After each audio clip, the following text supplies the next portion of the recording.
जब हम एक उम्र जी लेते हैं 50, 60, 70 साल के हो जाते हैं, तब कई बार आपने देखा होगा कि बुज़ुर्गों के मन में भी बड़ी शिकायतें रह जाती हैं कि अरे हमने ज़िंदगी में ये गलत कर दिया, ऐसे कर दिया, वैसे कर दिया, ये नहीं करते, वो नहीं करते तो ऐसा हो जाता। तो ये किसी भी उम्र में रह सकती हैं। ये आप 20-25 साल के बच्चों के मन में भी हो सकती हैं कि हमने गलत डिसीज़न ले लिया, पढ़ाई से रिलेटेड गलत ले लिया, कुछ कर लिया।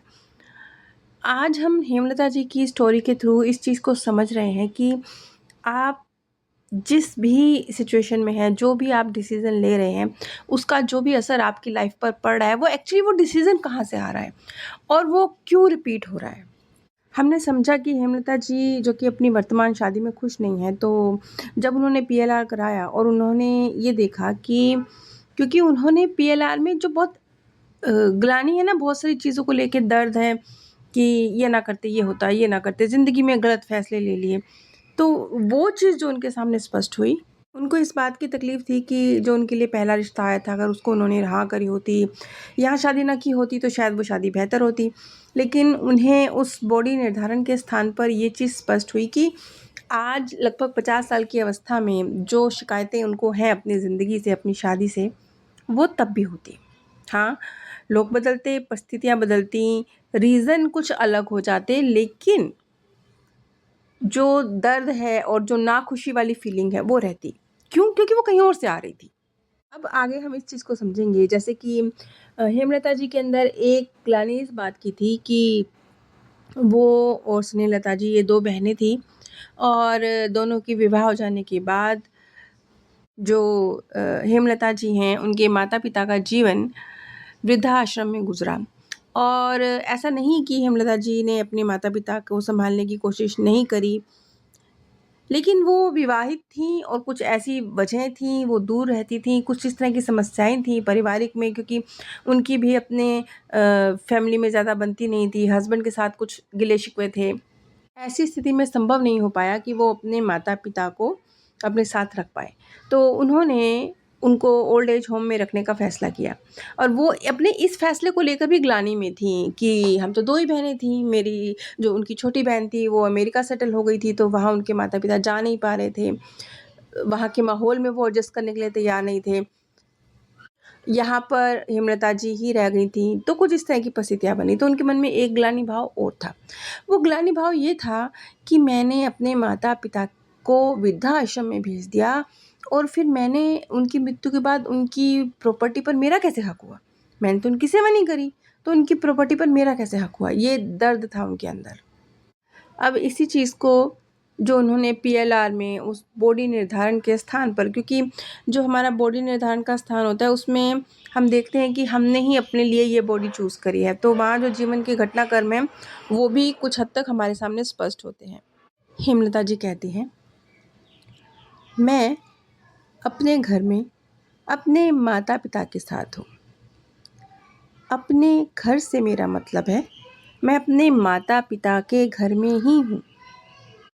मेरे माता-पिता जो कि बहुत बुज़ुर्ग हो चुके हैं, वो बहुत ज़्यादा ज़िद पर अड़े हैं और वो मेरे साथ मेरे ससुराल में चलकर रहने के लिए तैयार नहीं हैं, क्योंकि वो अपने स्थान पर ही अपने आप को बहुत अधिक कंफर्टेबल महसूस करते हैं। इसलिए मैंने ये निश्चय लिया है कि मैं अपने माता-पिता के साथ ही उन्हीं के घर में रहकर उनकी सेवा करूँगी। अगले दृश्य में वो कहती हैं, घर का माहौल बहुत बोझिल है।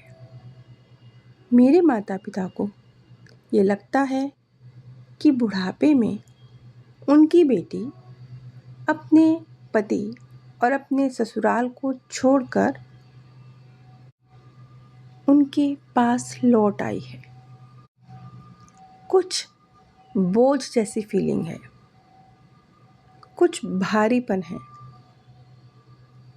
शायद एक भावनात्मक बोझ है जो उनके माता-पिता महसूस कर रहे हैं। वो ये नहीं समझ पा रहे कि उनकी पुत्री उनसे प्रेम करती है, बल्कि वो ये महसूस कर रहे हैं कि क्या उनकी पुत्री का वैवाहिक जीवन उनकी वजह से खराब हो गया है? और यही वजह है कि वो कुछ गिल्ट में अपने आप को महसूस कर रहे हैं। और इसी कारण से घर का माहौल कुछ बोझिल है। ये बोझिलता भावनाओं की है जो घर के कोने कोने में पसरी हुई है। मेरे माता पिता अपने आप को कमरे में बंद महसूस करते हैं। उन्हें हमेशा से आज़ादी से जीने की इच्छा रही है। बहुत लंबा चौड़ा मित्रगण और पारिवारिक रिश्ते उनके रहे हैं। लेकिन अब इस वृद्धावस्था में, जबकि अधिकतर प्रियजन इस दुनिया से जा चुके हैं, उनके अधिकतर मित्र इस दुनिया से जा चुके हैं, वो बहुत अकेलापन महसूस करते हैं। वो कहती हैं, मेरी माताजी खिड़की पर खड़ी हैं और बाहर की तरफ निहार रही हैं। ये उनकी ज़िंदगी का मुख्य कार्य है। वो घंटों घंटों खिड़की पर खड़ी रहकर आते जाते लोगों को देखा करती हैं। उन्होंने एक बहुत भरा पूरा जीवन जिया है। वो एक बड़े से परिवार में विवाह करके आई थी। बहुत बड़ा एक मित्र परिवार था उनका, और अब वो महसूस करती हैं कि वो पूरी तरह से अकेली हैं। ऐसा नहीं कि वो कुछ करना नहीं चाहती।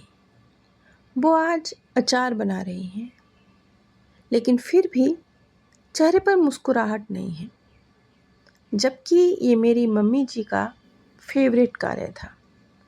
उन्हें अचार मुरब्बे बनाना बहुत पसंद था। वो अचार बना तो रही हैं, लेकिन बनाते बनाते कह रही हैं, मैं क्यों ही बना रही हूँ, इसे किसने खाना है? बच्चे तो हैं नहीं। हम तो अब तीखा खा नहीं पाते। क्या इतना अचार मैं सिर्फ तुम्हारे लिए बना रही हूँ? अचार बनाने की फरमाइश हेमलता जी ने ही की थी और उनकी मम्मी ने पूरी भी करी, लेकिन जिस भाव से करी वो हेमलता जी को अच्छा नहीं लगा।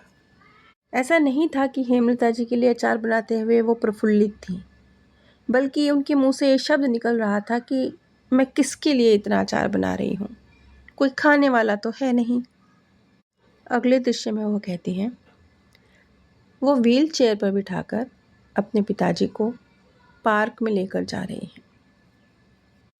कुछ 2 घंटे 1.5 घंटे का समय होता है जो वह पार्क में गुजारते हैं। यहाँ वो इनके चेहरे पर मुस्कुराहट देख पाती हैं। यही वो 1.5-2 घंटे का दिन का समय होता है जब वो प्रफुल्लित नज़र आते हैं। मेरे साथ रहने पर लगता है वह खुश नहीं है। शायद वो मेरे बिना ही अधिक प्रसन्न थे। अब मुझे समझ आ रहा है। हकीकत में जो हेमलता जी के माता पिता थे, उन्होंने एक बहुत ज़्यादा सामाजिक जीवन जिया था, पारिवारिक जीवन जिया था, और वो अपनी वृद्धावस्था में, जबकि उनके अधिकतर रिश्तेदार और मित्रगण अभी दुनिया से जा भी चुके थे, तो भी उनका जो रुझान था वो एक सामाजिक प्राणी की तरह लोगों के बीच में ही रहना चाहते थे। इसलिए ये जो फैसला हेमलता जी के द्वारा इस जीवन में लिया गया कि उन्हें वृद्धाश्रम में छोड़ा जाएगा, अपने इस फैसले को लेके वो बेवजह ही ग्लानि में थी। हकीकत में ये उनके द्वारा लिया गया सर्वश्रेष्ठ फैसला था, क्योंकि वही वो स्थान था जहाँ पर उनके माता पिता ने अपने हम उम्र दोस्तों के साथ बातें करते हुए एक खुशगवार वक्त गुजारा था। जो इतना प्रफुल्लित समय उन्होंने वहाँ गुजारा था, ये कुछ वैसा समय जैसा पार्क में 2 घंटे वो अपने मित्रों के साथ गुजारते थे, वैसा समय उन्होंने वृद्धा आश्रम में अपने मित्रों के साथ गुजारा था। और हेमलता जी इस चीज़ को समझ ही नहीं पाई। वो हमेशा इस गिल्ट में रहीं कि क्या उनके द्वारा अपने माता पिता को वृद्धा आश्रम में भेजना एक गलत फैसला हो गया। हकीकत में ये हेमलता जी की एक मानसिक सामाजिक कंडीशन थी, जो समाज द्वारा उन्हें समझाया गया था। वो जो उन्होंने आत्मसात किया था, उस विचारधारा के तहत ये विचार उनके अंदर से आ रहे थे कि क्योंकि मैंने एक बुरा कार्य है, माता पिता को वृद्धाश्रम में भेजना एक बुरा कार्य है। लेकिन उन्हें अब जाके ये चीज़ क्लियर हुई कि वो समाज ने ऐसा बोला था कि वो बुरा कार्य है, लेकिन उनके माता पिता हकीकत में अपने मित्रगणों के बीच में, अपनी आयु के लोगों के बीच में वहाँ ही अधिक प्रसन्न थे। यदि वो ये फैसला लेती जो कि वो लेना चाहती थी, और वो पूरा समय गिल्ट में थी कि यदि मैं अपना ससुराल भी छोड़कर अपने माता पिता के साथ आकर रहती तो कितना बेहतर होता, तो बेहतर नहीं होता, क्योंकि ये उनका जो पारिवारिक जीवन है उस पर तो असर डालता। उनके माता पिता भी जो जिस तरह का एक जीवन जीना चाह रहे थे, वो शायद उन्हें उनके साथ रहते हुए नहीं मिल पाता। यहाँ पर एक गिल्ट जो हेमलता जी के अंदर घर किया हुआ था कि मुझसे गलती हो गई, वो गिल्ट रिलीज़ हुआ और उन्हें समझ में आया कि नहीं, ये तो उन्होंने बेमतलब एक सामाजिक कंडीशन की वजह से अपने मन में गिल्ट क्रिएट किया था, अदरवाइज़ ये उनके द्वारा लिया गया एक बेहतरीन डिसीज़न था। इसके अलावा भी कुछ फ़ैसले ज़िंदगी में लिए हेमलता जी ने, जिनको लेकर उन्हें लग रहा था कि कुछ और फ़ैसले ले लेती तो सही होता, जीवन कुछ और होता। लेकिन यहाँ पर जो चीज़ें निकल के आ रही थी, देखिए, उन्होंने एक सही फ़ैसला लिया था, लेकिन इसने भी क्या क्रिएट किया? दुःख, गिल्ट। यानी यहाँ पर देखिए, पहली कड़ी में हमने इस चीज़ को समझा कि यदि वो विवाह किसी और से करती, दुःख तब भी था, क्योंकि वो दुःख तो विवाह से आ ही नहीं रहा था।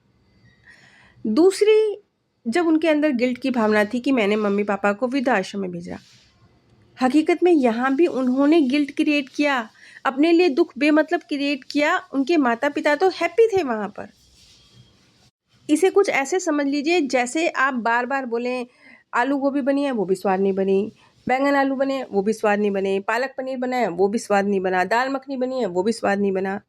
फिर आपको सोचना पड़ेगा ना कि भैया सब कुछ स्वाद क्यों नहीं बन रहा, तो कमी देखिए कहाँ है। तो बाद में पता चल रहा है किसी में भी नमक तो डाला ही नहीं था। असली गड़बड़ तो नमक ना डालने की वजह से हुई थी, वरना वो आलू गोभी, वो पालक पनीर, वो दाल मखनी सभी बहुत टेस्टी थे।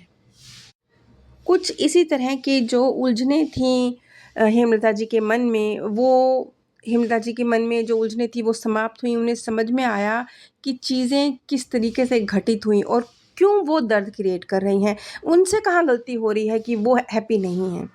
आगे आने वाली कड़ी में हम हेमलता जी के ही केस को कंटिन्यू करेंगे। अगर आपके मन में भी कोई सवाल है, क्या, क्यों, कैसे आप समझना चाह रहे हैं, तो आप स्क्रीन पर दिए गए व्हाट्सएप नंबर पर संपर्क कर सकते हैं। अगर आप पीएलआर प्रक्रिया करवाना चाह रहे हैं या सीखना चाह रहे हैं, तो आप स्क्रीन पर दिए गए व्हाट्सएप नंबर 9971743254 पर संपर्क कर सकते हैं। आप सभी पर परमात्म सौंदर्य, प्रेम और आनंद सदैव बरसता रहे। आप सभी दिव्य परम धाम में स्थान प्राप्त करें।